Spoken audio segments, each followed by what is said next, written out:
Setelah membentuk kualitas diri yang semakin meningkat, pun akan menciptakan satu dinamika dalam tongkrongan yang lebih sehat dan juga lebih indah. Artinya ini akan menjadi satu interkoneksi ya antara menaiknya kualitas seseorang dengan kelompok, atau membahasai nama kesadaran kolektif, mendobrak kesadaran komunal gitu. Pendidikan tidak hanya terjadi pada ruang-ruang formal seperti yang disebutkan tadi, seperti kritik beberapa orang terhadap paradigma pendidikan hari ini, bahwa tongkrongan-tongkrongan juga selalu menyajikan banyak hal, selalu menyajikan banyak persoalan, selalu menyajikan banyak isu untuk didiskusikan, mulai dari isu personal, curhatan, mulai dari kesehatan hingga bahkan ekonomi politik. Dalam hal ini juga nongkrong tentu dapat mempertajam critical thinking dan juga kreativitas berpikir, karena selalu bertemu dengan banyak perspektif.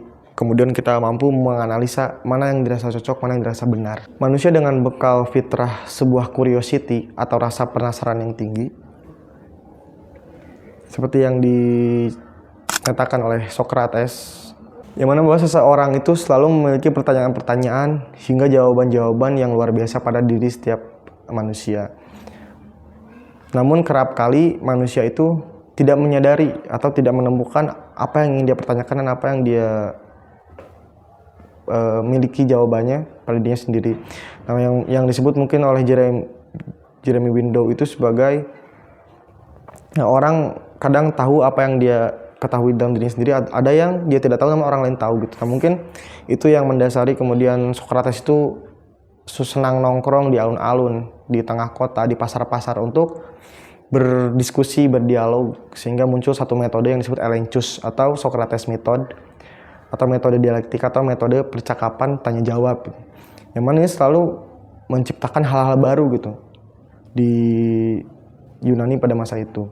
Socrates bertemu dengan orang-orang di pasar, orang-orang di luar mempertanyakan banyak hal tentang bagaimana hakikat kehidupan manusia, apa dampak dari perpolitikan negara dan lain-lain. Sehingga rezim pada masa itu mengkhawatirkan Socrates ini orang yang terlalu mengawang katanya, membahas langit dan juga bawah tanah. Padahal kerap kali Socrates ini lupa ada lubang di depan rumahnya katanya begitu. Nah, berangkat dari curiosity tadi, tongkrongan ini menciptakan satu dinamika berliterasi di tengah minat baca yang rendah, khususnya di Indonesia.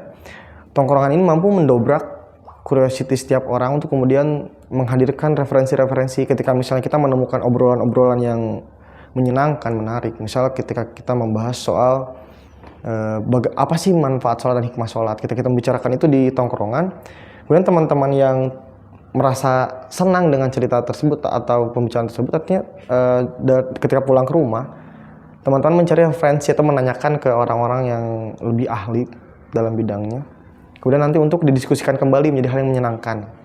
Tongkrongan ini tentu dapat menjadi pemantik yang efektif untuk anak-anak, khususnya remaja yang sedang kelimpungan mencari jati diri. Nah, mungkin bisa dicontohkan sebagai usia maba-maba lah ya kalau di sini.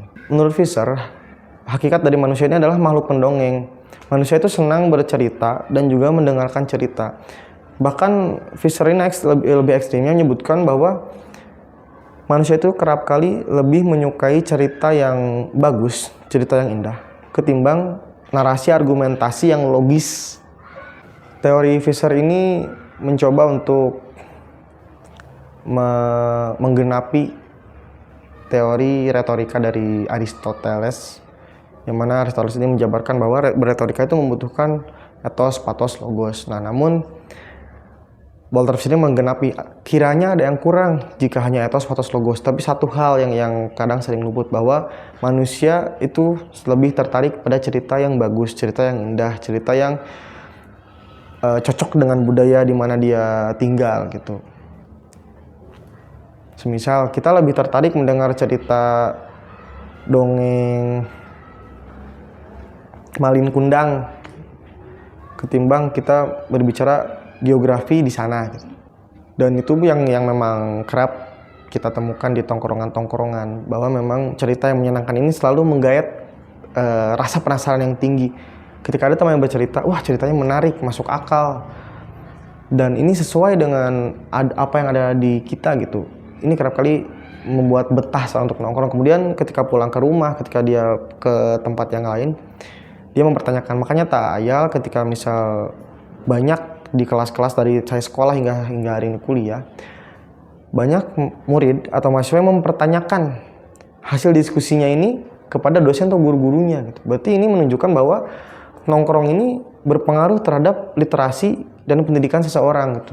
Ini kemudian mencoba mengejar terus curiosity-nya untuk menemukan hal baru dan mengembangkan dirinya.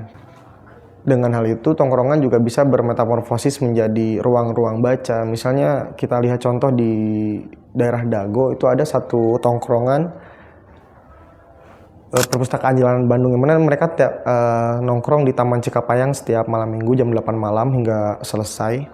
Nongkrong, baca buku, dan lain. Nah, mungkin ketika misalnya kita membangun satu tongkrongan yang kuat secara diskusi, setelah itu kita mulai maju menuju tongkrongan yang lebih inovatif, yaitu menciptakan ruang-ruang baca dan lain-lain. Tak hanya perpustakaan jalanan, banyak juga diskusi-diskusi rakyat yang dibangun. Bisa kita temukan di beberapa titik di kota Bandung, di beberapa kampus, bahkan di beberapa kampung di kabupaten. Yang mana ini jadi tongkrongan-tongkrongan ringan, tongkrongan-tongkrongan santai, tapi membahas hal-hal yang cukup berdaging kalau bahasa gaul hari ini. Nah, setelah atmosfer belajar ini terbangun, ini juga sudah menjadi hal yang cukup berkesan. Selain kita mengimplementasikan ayat wa yatafakkaruna fi khalqis samawat, kita juga sudah mencoba belajar, berlari di setiap hal, di setiap pembelajaran.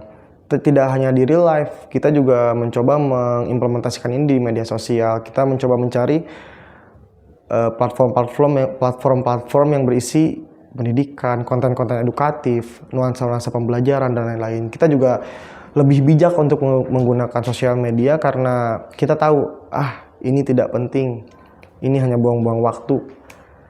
Akhirnya kita mencari satu tongkrongan di medsos yang bernilai edukatif, sehingga kita dimanapun kita berdiri, kita akan senantiasa belajar, baik di real life maupun di medsos. Tak hanya berhenti di pendobrakan literasi dan juga penguatan basis pendidikan anak muda, nongkrong juga berguna untuk networking atau pembentukan jaringan, yang mana pembentukan jaringan ini juga menopang laju pendidikan berjenjang anak muda ya.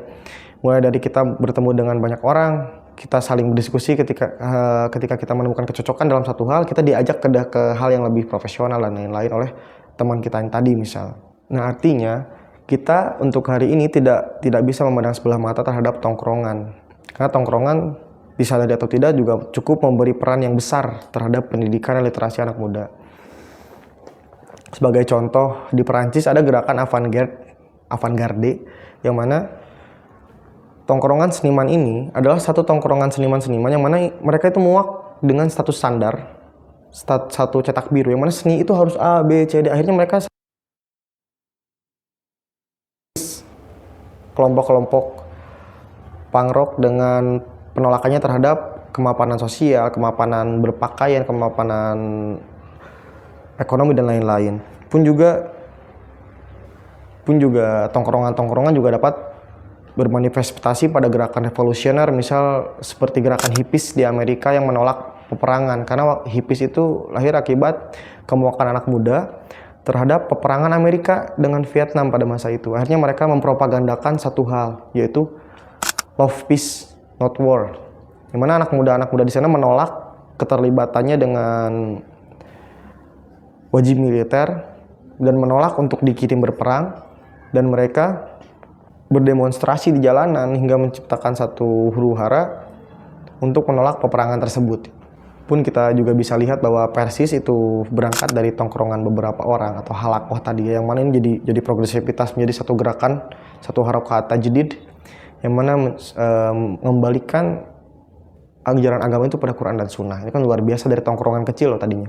Atau kalau misalnya lebih ekstrim lagi, kita bisa lihat hal menarik dari Bonnot Gang, satu kelompok bandit di Prancis yang dipelopori oleh Jules Bonnot, yang mana mereka kerap kali menongkrong di beberapa bar atau kafe untuk berdiskusi melepas penat setelah harian bekerja dengan teman-teman dan lain-lain. Akhirnya dalam kondisi krisis ekonomi pada masa itu, Jules Bonnot dengan teman-teman sedang bercanda, kita sedang dalam tekanan sosial, tekanan ekonomi oleh pemerintah.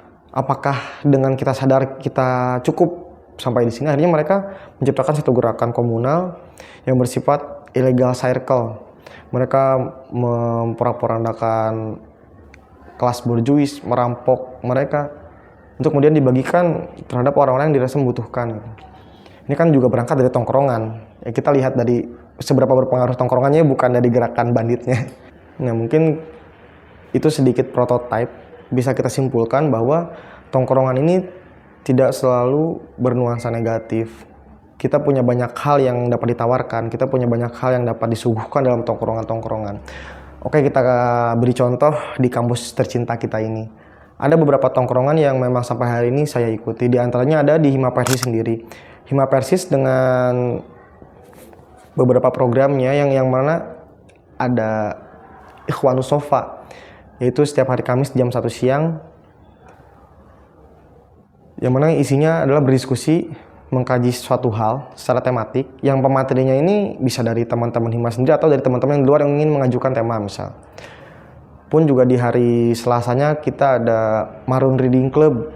Kalau dulu mah literasi, namun semenjak era saya rubah namanya menjadi Marun Reading Club, yang mana di hari Selasa kita berkumpul untuk membaca buku bersama, kemudian kalau masih ada waktu kita mencoba mereviewnya masing-masing dan mendiskusikan hal tersebut itu.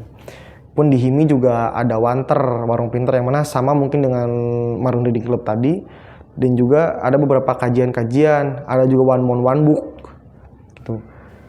Ada yang mungkin kalau teman-teman cukup nggak terikat dengan organisasi, padahal ini sifatnya umum ya, nggak hanya kader saja.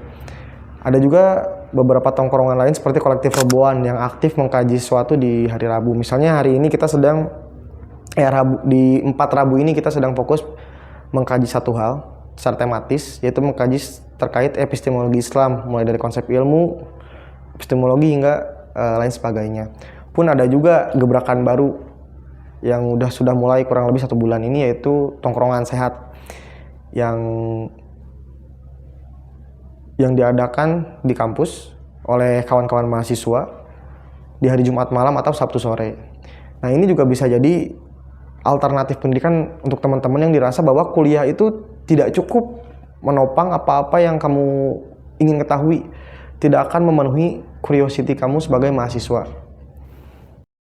Kesimpulannya, ketika kita melihat fenomena bahwa kuantitas hingga kualitas literasi di Indonesia ini sangatlah minim, paling tidak sebelum kita suka membaca, setidaknya kita tidak berhenti mendengarkan, kita tidak berhenti mendatangi kajian-kajian, kita tidak berhenti untuk berdiskusi dengan teman-teman dan lain-lain. Tetap tumbuhkan atmosfer belajar, jadikan setiap perjalanan adalah pelajaran, jadikan setiap langkah adalah pendidikan, dan jangan lupa diamalkan. Mungkin cukup sekian yang dapat saya sampaikan. Mohon maaf bila sangat banyak kekurangan dan kekeliruan dari apa yang saya sampaikan, karena itu murni datangnya dari kecerobohan saya. Qulu qouli hadza wastaghfirullaha li wa lakum. Rabbana atina fid dunya hasanah wa fil akhirati hasanah wa qina adzabannar. Wa ma yadzakkaru illa ulul albab. Wassalamualaikum warahmatullahi wabarakatuh.